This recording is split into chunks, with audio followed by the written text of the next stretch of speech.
ঘরটা বাসস্থানের জন্য ঠিকঠাক করতে হবে। তখনই তাশরিফ আসে সেইখানে। আভা কিছুটা সংখ্যক নিয়ে বলে, এই সময়ে আপনি এখানে? বিষয়টা ভালো না। সবসময় যদি কিছু বাহানায় তোমাকে দেখতে পাওয়া যায়, তাহলে সে বাহানাগুলো বারবার আসুক। মানে? আমি এখানে আমার গিটার আর পুরাতন খাতায় বইগুলো নিতে এসেছি। এই ঘরের সবকিছু আপনার? হ্যাঁ, একসময় অবসরে নিজেকে প্রচুর সময় দিতাম। একটা সময় নিজেকে নিজের মাঝে আটকে রাখিনি, বন্ধুদের মাঝেও নিয়ে গেলাম। আভা বুঝতে পারলে লেখার লাইনগুলো তাশরিফ লিখেছে। কি চমৎকার ভাবে লিখেছে লেখাগুলো। ভাবতেই অবাক লাগে আভার। তাশরিফ আভার দিকে তাকিয়ে কিছু একটা পরখ করলো। তারপর চট করেই এগিয়ে গিয়ে আভার কোমর চেপে ধরলো। আভা হতভম্ব হয়ে বলল, কি করছেন? আমার শেষ আশ্রয়টুকু কি কেড়ে নিতে চাইছেন? তাশরিফ আভার ঘাড়ে ভেজা মুখশ্রীতে তাকালো। কপালে চলে আসা চুলগুলো কানে গুজে কপালে চুমু দিল। তারপর ছেড়ে দিল আভাকে। তারপর মিটমিট হেসে বলল, স্পর্শ হতে হবে ভালোবাসাময়, যা তোমাকে ভাবাবে। তাই এতটা কাছে গিয়ে শক্ত করে জড়িয়ে ভালোবাসার পরশ এঁকে দিলাম, যেন রাতে শুয়ে শুয়ে আমার স্পর্শ স্মরণ করতে পারো। বুঝলে শিমুল ফুল? লাজুক হাসলো আভা। তার সাথে এইসব কি যে হচ্ছে। আভার লাজুক হাসি দেখে তাশরিফ কিছু একটা অনুভব করলো। ভালোবাসায় সাড়া দেওয়ার ইশারা এটা। তাশরিফ চিলকটা থেকে বেরিয়ে ছাদের সবগুলো গাছগুলোতে পানি দিল। তারপর চোখ গেল কিছুদিন আগে লাগানো কাঠগোলাপের গাছটার দিকে। সুন্দর একটা বড় ফুল ধরেছে। তাশরিফ কোনো কিছু না ভেবে ফুলটা ছিঁড়ছিল। ফুলটা হাতে নিয়ে সে আভাকে কিছুটা চিৎকার দিয়ে ডেকে বলল। শিমুল ফুল, শিমুল ফুল। আভা বেরোলো, বলল, ডাকছেন কেন? এদিকে এসো। আভা গেল তাশরিফের কাছে। তাশরিফ আভার কানে কাঠগোলাপের ফুলটা গুজে দিতে দিতে বলল, আমার শিমুল ফুলকে তো শিমুল ফুল দিতে পারলাম না, তাই কাঠগোলাপ দিলাম। আভা মুচকি হাসলো কেবল। জীবন তাকে আর কিছু দিতে না পারুক বা পারুক, কিছু সুন্দর মানুষ, কিছু সুন্দর মুহূর্ত উপহার দিতে পেরেছে। গোধূলির সন্ধ্যা, ছাদে একা একা দাঁড়িয়ে আছে আভা। সে অনুভব করছে তাশরিফের প্রতি তার ভালো লাগা আছে। তাশরিফকে সে নিজেও পছন্দ করতে শুরু করেছে। কিন্তু কিন্তু নিয়তিতে নেই যে। গোলাপ ফুল ঘাস ফুল এক কখনোই হতে পারে না, এই সত্যিটা তাশরিফ বুঝতে নারাজ। আজ 3 দিন হয়ে গেল সে তাশরিফদের বাসায়। এর মধ্যে তাশরিফের সাথে খুনসুটি, রাগ, অভিমান সবকিছুর বন্ধন সৃষ্টি হয়েছে। গত রাতেও সে তাশরিফকে বোঝানোর চেষ্টা করেছে। আপনার আর আমার সম্পর্ক পরিণতি পাওয়া কখনোই সম্ভব না। তাশরিফ বুঝতে নারাজ। তার একটাই কথা, কেন সম্ভব নয়? জীবনে কত কিছুই তো অসম্ভব, তাতে সম্ভব করানো হয়। আই মেয়ে, তুমি কে? এই ছাদে কি করছো?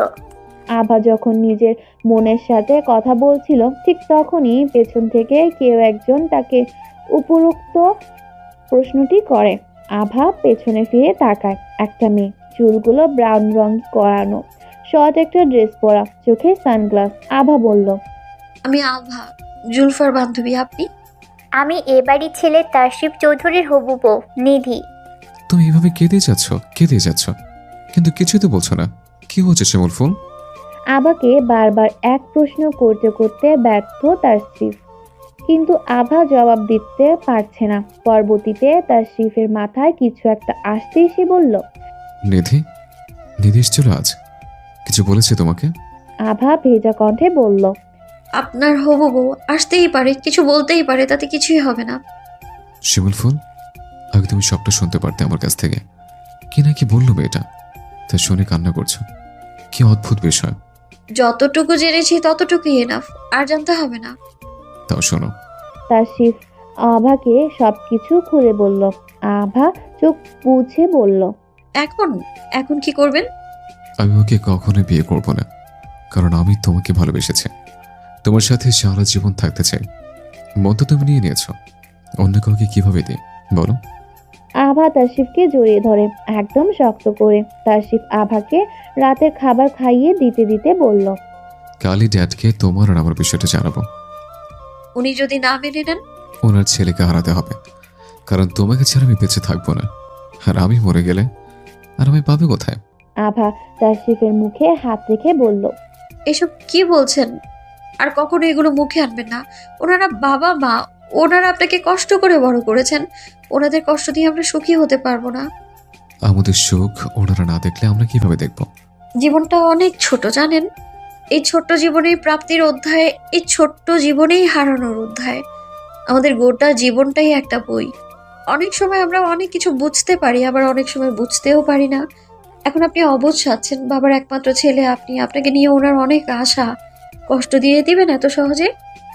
তো তুমি কি বলছো, না বললে নিধিকে বিয়ে করে ফেলতে? এটা অসম্ভব। আমি ওটা বলছি না, আমরা মানানোর চেষ্টা করতেই তো পারি, তাই না? ঘুম থেকে উঠেই জুলফা দেখলো 11:10 বাজে। এতটা বেলা হয়ে গেল, অথচ কেউ ডাকেনি তাকে। জুলফা ফ্রেশ হয়ে নাস্তা করে আভার জন্য প্লেটে করে নাস্তা নিয়ে ছাদে গেল চিলকোঠার ঘরে। এই আভা, কোথায় তুই? কোনো সারা শব্দ এলো না ভেতর থেকে। জুলফা এবার ঘরে ঢুকে গিয়ে দেখে কেউ নেই সেখানে। খাবারের প্লেটটা বিছানায় রেখে কল দেয় আভাকে। ফোনটাও ঘরে পড়ে আছে। কিছু একটা ভেবে ভার্সিটির বান্ধবী নীলাকে কল লাগায় সে। নীলা কল ধরতেই জুলফা বলল, ক্লাসে আভা গেছে? উপাস থেকে বললো। না। কল কেটে দিয়ে সে তার ভাইয়ের কাছে যায়। তার শিব ঘুমাচ্ছে। জুলফা ডাকতে ডাকতে বলল, ভাই তাড়াতাড়ি উঠো, আভাকে কোথাও পাচ্ছি না। চোখ মেলে তাকালো তার শিব। পাচ্ছিস না মানে? ঘরে নেই? না ভার্সিটিতে গেছে মনে হয়। না, সেখানেও যায়নি। আমি কল দিয়েছি, কোথাও নেই আভা। আমার এখন চিন্তা হচ্ছে ভাইয়া। তাসিফ উঠে বসলো। টি শার্টটা নিয়ে রুম থেকে বেরিয়ে পড়লো সে। অপরদিকে জলিল তালুকদার দুটো থাপ্পড় দিয়ে আভাকে বলল, শহরে গিয়ে বড়লোকের বেটি সাজার শখ ছিল তোর, তাই না? ভেবেছিলি গ্রাম থেকে পালালে শহরে গিয়ে লুকিয়ে থাকলে তোকে খুঁজে পাবো না। তাহলে তুই হয়তো আমাকে ভালো করে চিনিস নি আভা। জলিল তালুকদারের হাত অনেক লম্বা। কালকেই খোকন মেম্বারের সাথে তোর বিয়ে। ওই সুজতা ঘর তালা মারো, দরকার পড়লে একসাথে 2-3টা তালা মারো, আর যেন পালাতে না পারে। আভা কাঁদতে কাঁদতে বলল। দরজা খুলো বাবা, আমায় যেতে দাও, বাবা দরজা খুলো। কান্নায় ভেঙে পড়ে আভা। সকালে সে আনমনে বেরিয়ে পড়েছিল চৌধুরী বাড়ি থেকে। হঠাৎ তার মামাকে ও দেখতে পায়। চোখ এড়াতে পারেনি জলিল তালুকদারের। আভা কল্পনাও করতে পারেনি তাকে খুঁজতে খুঁজতে তার মামা ঢাকায় চলে যাবে এবং তাকে পেয়েও ফেলবে। বোকার মতো সে ফোনটা রেখে এসেছে সেইখানে। এখন চাইলেও কাউকে সে কল দিয়ে জানাতে পারবে না তার এই করুণ দশার কথা। তার শিব পাগল হয়ে খুঁজছে আভাকে, কোথাও পায়নি। দিশেহারা মানুষের মতো বাসায় ফিরেছে। মিস্টার চৌধুরী বললেন, আগামীকাল তোমার আর নিধির বিয়ের ডেট ফিক্সড হবে, তৈরি থেকো। ড্যাডের কথা শুনে মস্তিষ্ক শূন্য তার শিব ভীষণ রেগে গেল। চিৎকার করে ফুলদানিটা ফ্লোরে ছুঁড়ে ফেলে দিয়ে বলল, না, বিয়ে করবো না আমি নিধিকে। করবো না বিয়ে। আমি আভাকে ছাড়া কাউকে বিয়ে করবো না, বুঝছো তুমি? কাউকে না। ভালোবাসি আমি ওকে, ভালোবাসি। কথাটা বলেই বাচ্চা ছেলেদের মতো ফ্লোরে বসে পড়ে তার শিব। কান্না করতে করতে বারবার জুলফা আর তার মমকে বলছে, আভা কোথায়? কোথায় আভা? ওকে ছাড়া কিভাবে বাঁচবো আমি? ভাইয়ের এমন অবস্থা দেখে কান্না পায় জুলফার। মিসেস চৌধুরী স্বামীর দিকে তাকিয়ে বললেন,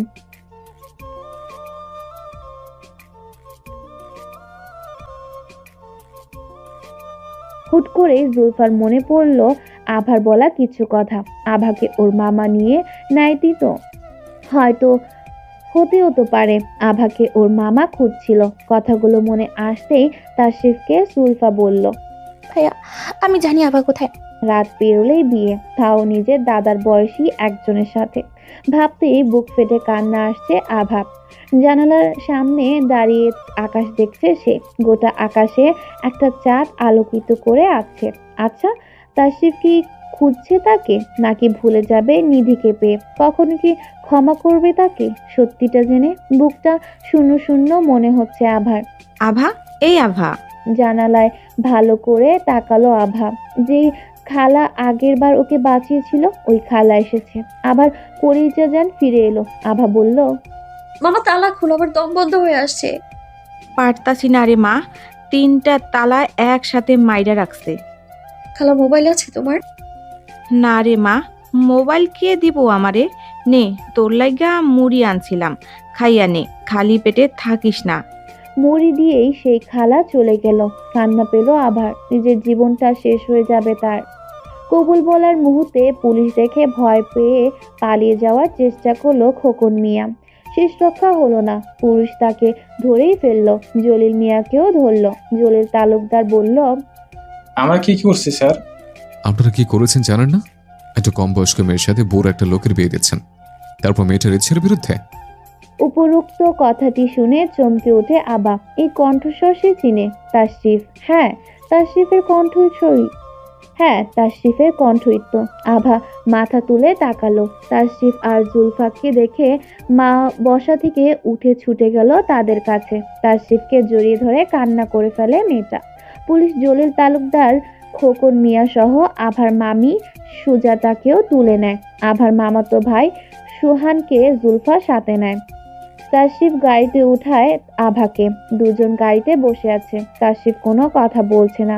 আভা দেখো, তাশরিফের চোখ দুটো লাল হয়ে আছে, দেখেই বোঝা যাচ্ছে কান্না করেছে অনেক। একদিনেই মুখ শুকিয়ে গেছে, মনে হয় খাবারও খায়নি।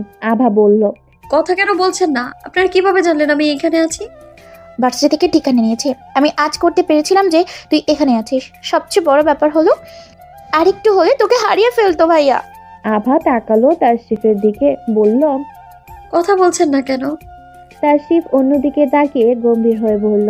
কাউকে কিছু না বলে বের হয়েছে কেন তুমি? আভা চুপ রইল। কি হলো, বলছো না কেন? আসলে কি আমতামতে করছো? আমার মেজাজ কিন্তু ভালো নেই বলে দিলাম। তাশরিফের ধমকে আভা বলল, ওই দিন আপনি আমার ঘর থেকে যাওয়ার পর আপনার ড্যাড এসেছিলেন। উনি আমাকে বলেছিলেন আপনি ওনার একটাই মাত্র ছেলে। আপনার সাথে ওনার বন্ধুর মেয়ের বিয়ে ঠিক করেছেন। আমি যেন বাড়ি ছেড়ে চলে যাই, আপনাদের মাঝে যেন আমার জন্য কোনো দূরত্ব তৈরি না হয়, তাই আমিও চলে এসেছিলাম। তাশরিফ আর জুলফা একসাথে অবাক হয়ে বলল, ড্যাড? হুম। আঙ্কেল, তাশরিফ কোথায়? আজ তো আমাদের বিয়ের তারিখ ফিক্সড করার কথা। সারফারাজ চৌধুরী বললেন, আমার ছেলে তোমাকে বিয়ে করবে না। যেই মেয়ে আমার ছেলের সামনেই হাজারটা ছেলের বন্ধু চলাফেরা করে, সে ইন ফিউচার কি করবে তা বোঝা হয়ে গেছে আমাদের। এইসব কি বলছেন আঙ্কেল? বেরিয়ে যাও আমার বাড়ি থেকে। নিধির বাবা বললেন, কাজটা তুমি ঠিক করেনি কিন্তু। এতদিন যা করেছি ঠিক করিনি, এইবার যা করব তাই ঠিক। থমথমে মুখ নিয়ে বাড়ি থেকে বেরিয়ে গেল নিধি আর তার নিধির বাবা। নিধিকে তার বাবা মিনমিনিয়ে বললেন, আমার মান সম্মান আর কিছুই রইল না তোমার জন্য। মিসেস নাতাশা চৌধুরী স্বামীর এমন আচরণ দেখে বড়সড় একটা ধাক্কা খান। কপালে গলায় হাত দিয়ে বললেন, কি গো, ঠিক আছো তো তুমি চৌধুরী সাহেব? মিস্টার সারফারাজ চৌধুরী হেসে বললেন, ঠিক আছে ঠিক আছে, এখন ছেলেকে কল দাও। কল দিয়ে বলো আমার ঘরের লক্ষ্মী বৌমা আভাকে নিয়ে জলদি আসতে, আর ড্যাড ওয়েট করছে তাদের জন্য।